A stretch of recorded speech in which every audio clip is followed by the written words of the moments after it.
सुप्रभात बच्चों। आज हम आपकी पाठ्य पुस्तक हिंदी व्याकरण के पाठ संख्या 5 उपसर्ग तथा प्रत्यय के भाग 2 में प्रत्यय पर चर्चा करेंगे। भाग 1 में हमने उपसर्ग के विषय में पढ़ा। उपसर्ग जिस प्रकार से शब्द निर्माण की एक विधा है, उसी प्रकार से प्रत्यय भी शब्दों के निर्माण में उपयोगी होता है। उपसर्ग और प्रत्यय में काफी समानता के बाद भी कई विशेषताएं हैं जो दोनों में अलग अलग है।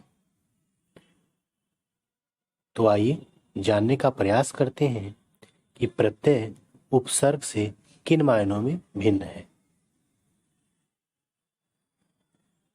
प्रत्यय प्रति और ऐसे मिलकर बना है। प्रति का अर्थ होता है बाद में, ऐ का अर्थ होता है चलने वाला। इस प्रकार प्रत्यय का अर्थ होगा शब्द के बाद में लगकर नए शब्द का निर्माण करने वाला। उपसर्ग में हमने पढ़ा था, उपसर्ग शब्दों के प्रारंभ में लगता था और नए शब्द का निर्माण करता था, लेकिन प्रत्यय शब्द के अंत में लगेगा और नए शब्द का निर्माण करेगा। उपसर्गों की तरह से प्रत्यय भी भाषा की लघुतम अर्थवान इकाई है, जो शब्द के अंत में लगकर नए नए शब्द बनाती है। जिस प्रकार उपसर्ग एक शब्द न होकर शब्दों के अंश होते हैं जिनका एक निश्चित अर्थ होता है, उसी प्रकार प्रत्यय भी शब्दों के अंश होते हैं और उनका भी एक निश्चित अर्थ होता है। परंतु इन दोनों का अर्थ तभी जाहिर होता है जब यह किसी शब्द के प्रारंभ में या अंत में लगते हैं। जैसे सुंदर मूल शब्द है, इसमें ता प्रत्यय लग गया तो नया शब्द बना सुंदरता।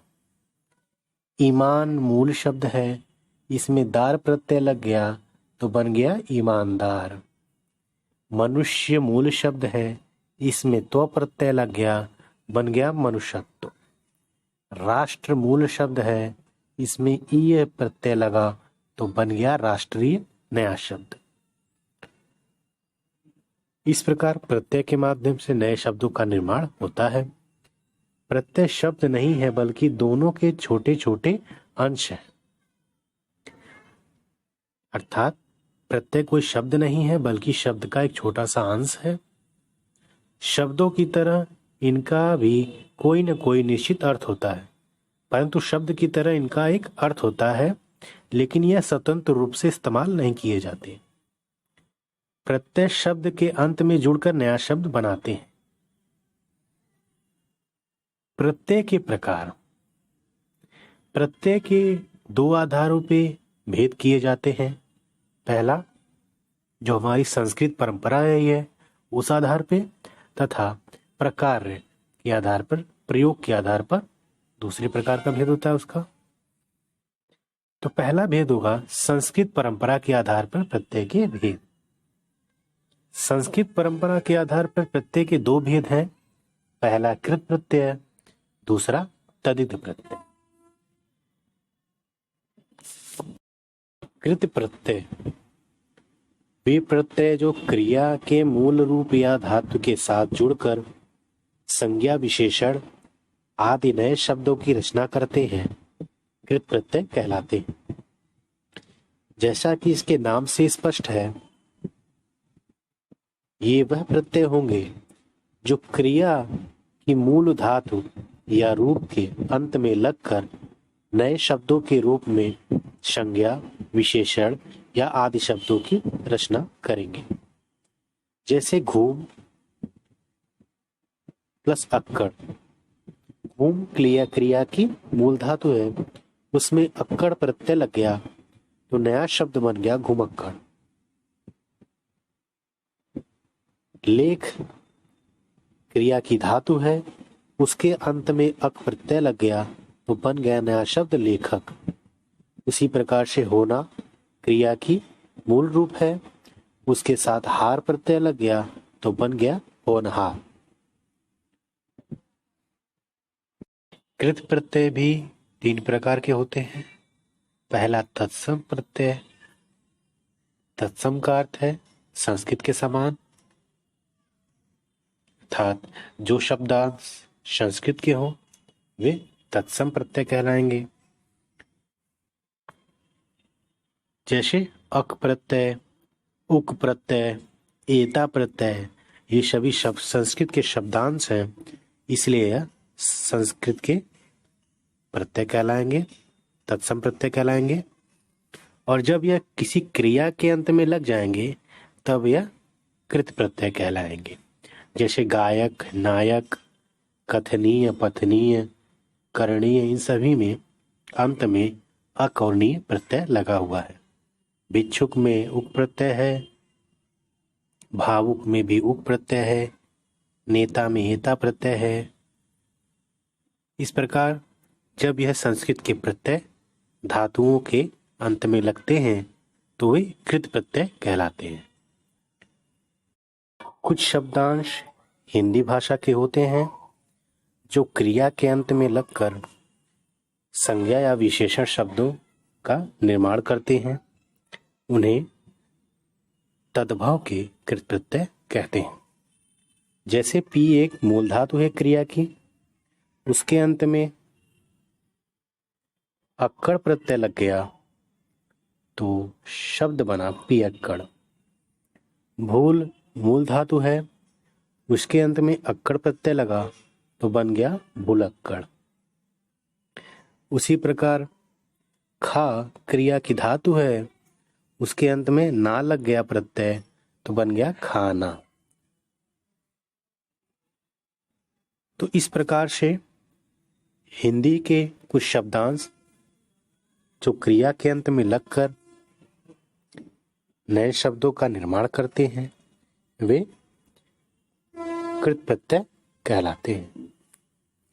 तीसरे प्रकार का कृत प्रत्यय है विदेशी या आगत। जो विदेशी भाषा से आए हों, जो शब्दांश विदेशी भाषा से आए हों और किसी क्रिया की धातु के अंत में लगकर नए शब्दों का निर्माण कर रहे हों, वे विदेशी या आगत प्रत्यय कहलाएंगे। और जब वह क्रिया के अंत में लगेंगे तो वे कृत प्रत्यय कहलाएंगे। जैसे दे एक मूल धातु है, उसके अंत में दार लग जाता है तो बन जाता है देनदार। मर धातु है, उसके अंत में यल लग जाएगा प्रत्यय तो बन जाएगा मरियल। तो इस प्रकार से कृत प्रत्यय हमेशा क्रिया या धातु के अंत में लगेंगे। अब हम पढ़ेंगे तद्धित प्रत्यय के बारे में। जो प्रत्यय क्रिया के अलावा अन्य शब्दों जैसे संज्ञा, विशेषण, अव्यय आदि में लगकर संज्ञा, विशेषण आदि शब्द बनाते हैं, तद्धित प्रत्यय कहलाते हैं। अभी तक हमने पढ़ा था कृत प्रत्यय, उसमें प्रत्यय केवल और केवल क्रिया की धातु के अंत में लगते थे, लेकिन तद्धित प्रत्यय यह कहता है कि वह क्रिया की धातु के अंत में नहीं लगेगा, बल्कि क्रिया को छोड़कर संज्ञा, विशेषण, अव्यय आदि के अंत में लगेगा और नए शब्दों का निर्माण करेगा। जैसे व्यवहार के अंत में इक प्रत्यय लगा तो बन गया व्यवहारिक। पशु, पशु संज्ञा शब्द है, इसके अंत में इक प्रत्यय लगा तो बन गया पाशविक। महात्मा, इसके अंत में य प्रत्यय लगा तो बन गया महात्म्य। स्वभाव, इसके अंत में इक प्रत्यय लगा तो बन गया स्वाभाविक। इस प्रकार से तद्धित प्रत्यय क्रिया के अलावा जितने भी शब्द होंगे उनके अंत में लगकर नए शब्दों का निर्माण करेगा। तद्धित प्रत्यय या अन्य शब्दों में लगने वाले प्रत्यय। पहला, संज्ञा से संज्ञा बनाने वाले प्रत्यय, अर्थात वे तद्धित प्रत्यय जो संज्ञा में जुड़कर एक नई संज्ञा शब्द का निर्माण करते हैं। जैसे डिब्बा। डिब्बा एक संज्ञा शब्द है, इसमें इया प्रत्यय लगकर बनता है डिबिया। डिबिया भी क्या है? एक संज्ञा शब्द है। उसी प्रकार बच्चा में पन प्रत्यय लग जाता है, बन जाता है बचपन। चोर में ई प्रत्यय लग जाता है, बन जाता है चोरी। क्योंकि यह प्रत्यय संज्ञा के अंत में लग रहे हैं, इसलिए तद्धित प्रत्यय कहलाएंगे। दूसरा, विशेषण से संज्ञा बनाने वाले प्रत्यय, अर्थात वे तद्धित प्रत्यय जो विशेषण के अंत में लगकर संज्ञा शब्दों का निर्माण करते हैं। जैसे सुंदर विशेषण है, योग्य विशेषण है, इसके अंत में ता प्रत्यय लगता है तो बन जाता है सुंदरता, योग्यता। जैसे मीठा एक मूल शब्द के साथ साथ विशेषण है, इसके अंत में आस लग जाएगा तो बन जाएगा मिठास, खटास। ये एक संज्ञा शब्द है, भाववाचक संज्ञा है। उसी प्रकार गरीब में ई प्रत्यय लग जाता है तो बन जाता है गरीबी, ये भी एक संज्ञा शब्द बन जाता है। तो इस प्रकार विशेषण के अंत में तद्धित प्रत्यय लगकर संज्ञा शब्दों का निर्माण करते हैं। संज्ञा से विशेषण बनाने वाले प्रत्यय, कुछ तद्धित प्रत्यय संज्ञा के साथ लगकर विशेषण का निर्माण करते हैं। जैसे भूख एक प्रकार का भाव है, इसलिए भाववाचक संज्ञा हुआ। जब इसमें आ प्रत्यय लगता है तो बन जाता है भूखा, और भूखा एक विशेषण है। विशेषण पहचानने का एक मुख्य तरीका यह है कि विशेषण हमेशा विशेष्य के साथ आता है। यदि आपको पहचानना है कि भूखा शब्द विशेषण है या नहीं, तो इसके बगल में एक संज्ञा शब्द लिख दीजिए। जैसे भूखा व्यक्ति, प्यासा व्यक्ति, अर्थात यह संज्ञा की विशेषता बता रहा है, इसलिए विशेषण होगा। जैसे जहर, जहर के साथ ईला प्रत्यय लग जाएगा तो बन जाएगा जहरीला। साल के साथ आना प्रत्यय लग जाएगा तो बन जाएगा सालाना। इस प्रकार से संज्ञा शब्दों के अंत में तद्धित प्रत्यय लगाकर विशेषण बनाया जा सकता है। चौथा है क्रिया विशेषण से विशेषण बनाने वाला। जैसे आगे एक क्रिया विशेषण है, यदि हम कहें वह आगे चल रहा था, तो इसमें चल रहा था एक क्रिया है, चलना एक क्रिया है, और क्रिया की विशेषता बता रहा था कि वह आगे चल रहा था। तो यहाँ आगे एक क्रिया विशेषण है और इसके साथ ला प्रत्यय लगने पर यह बन जाता है अगला, जो कि एक विशेषण है। विशेषण पहचानने का तरीका मैंने बताया कि विशेषण शब्द के बगल में यदि कोई संज्ञा शब्द लिख दिया जाए, कोई विशेष शब्द लिख दिया जाए, तो वह उसकी पहचान, उसकी विशेषता बताता है। जैसे अगला के बगल में यदि हम संज्ञा शब्द लिख दें, अगला आदमी, अगला विद्यार्थी, पिछला विद्यार्थी, निचला विद्यार्थी, ठीक। तो इस प्रकार यह इसके बगल में संज्ञा शब्द रखने पर वह ठीक प्रकार से उसकी विशेषता बताने लगता है। इस प्रकार से हम पहचान सकते हैं कि यह शब्द विशेषण है या नहीं। पांचवा, कुछ अन्य आगत विदेशी प्रत्यय। जिस प्रकार कृत प्रत्यय में भी विदेशी प्रत्यय लगते थे, उसी प्रकार तद्धित में भी कुछ विदेशी प्रत्यय लगते हैं। जैसे शब्द है खतरा, खतरा में नाक प्रत्यय लग जाता है तो बन जाता है खतरनाक। तीर में अंदाज प्रत्यय लग जाता है तो बन जाता है तीरंदाज। धोखा में बाज प्रत्यय लग जाता है तो बन जाता है धोखेबाज। अक्ल में मंद प्रत्यय लगता है तो बन जाता है अक्लमंद। दूसरे प्रकार के प्रत्यय हैं प्रकार के आधार पर। प्रकार के आधार पर प्रत्यय के भेद, जो कि दूसरे आधार पर प्रत्यय के भेद हैं। प्रत्ययों का वर्गीकरण इस आधार पर भी किया जाता है कि उनका प्रकार या फंक्शन क्या है, उनके कार्य करने का तरीका क्या है।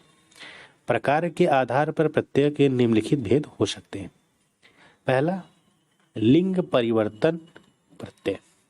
वे प्रत्यय जो लिंग का परिवर्तन कर दें, किसी शब्द के लिंग को स्त्रीलिंग से पुल्लिंग तथा पुल्लिंग से स्त्रीलिंग बना दें, वे प्रत्यय लिंग परिवर्तक प्रत्यय कहलाते हैं।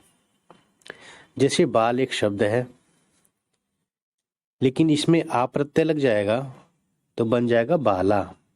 बाल पुल्लिंग है, बाला स्त्रीलिंग हो जाएगा। उसी प्रकार से प्रिय पुल्लिंग शब्द है, आ प्रत्यय लगेगा बन जाएगा प्रिया, तो ये स्त्रीलिंग बना देगा ये प्रत्यय।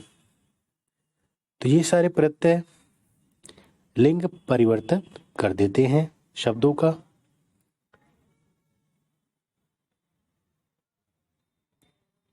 दूसरा, संज्ञा से विशेषण बनाने वाले प्रत्यय।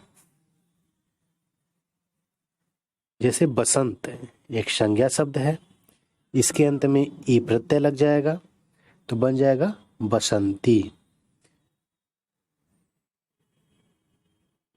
यहां संज्ञा शब्द कृपा है, इसके अंत में लू प्रत्यय लग जाएगा तो बन जाएगा कृपालु।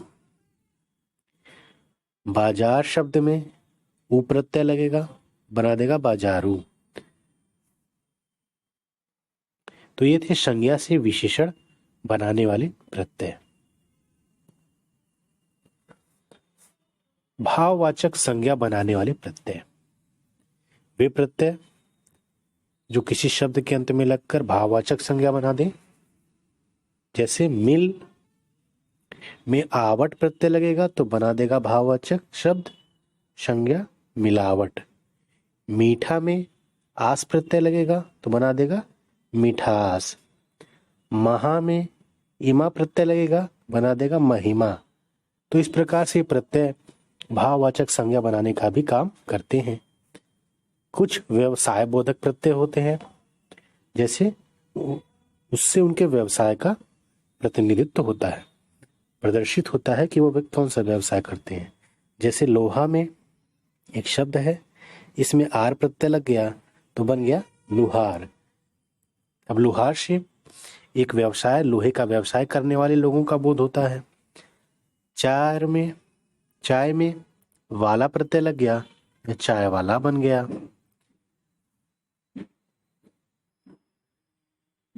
स्तर बोधक प्रत्यय। वे प्रत्यय जो स्तर का बोध कराएं, किसी के छोटे अथवा बड़े होने के स्तर का बोध कराएं। जैसे उच्च शब्द में तर प्रत्यय लग गया तो बन गया उच्चतर, और यदि तम प्रत्यय लग गया तो बन गया उच्चतम। उसी प्रकार श्रेष्ठ में तर प्रत्यय लग गया तो श्रेष्ठतर, और तम प्रत्यय लग गया तो श्रेष्ठतम। उपसर्ग एवं प्रत्यय दोनों का एक साथ प्रयोग। कई शब्द ऐसे होते हैं जिनमें उपसर्ग तथा प्रत्यय दोनों एक साथ प्रयोग किए जाते हैं। इन्हें पहचानने का एकमात्र तरीका है, आप उस शब्द के मध्य में देखें और किसी मूल शब्द को बाहर निकाल लें। जैसे उपकार में, उपकारक में, उपकारक में मूल शब्द हमको मध्य में मिल रहा है कार। तो जब हमने कार निकाल लिया तो इसके पहले जो बचा वह उपसर्ग, उपसर्ग, और जो बाद बचा वह प्रत्यय। उसी प्रकार अभिमान में एक मूल शब्द है मान, मान एक मूल शब्द है क्योंकि इसका खंडन नहीं हो सकता और इसका एक सार्थक अर्थ भी होता है। तो मान निकाल लेने के बाद जो अभी प्रारंभ में बचा वह उपसर्ग हुआ और जो अंत में ई बचा, बड़ी ई बचा, वो प्रत्यय हुआ। इसी प्रकार निलंबित में लंब मूल शब्द है, नि उपसर्ग है और इत प्रत्यय है।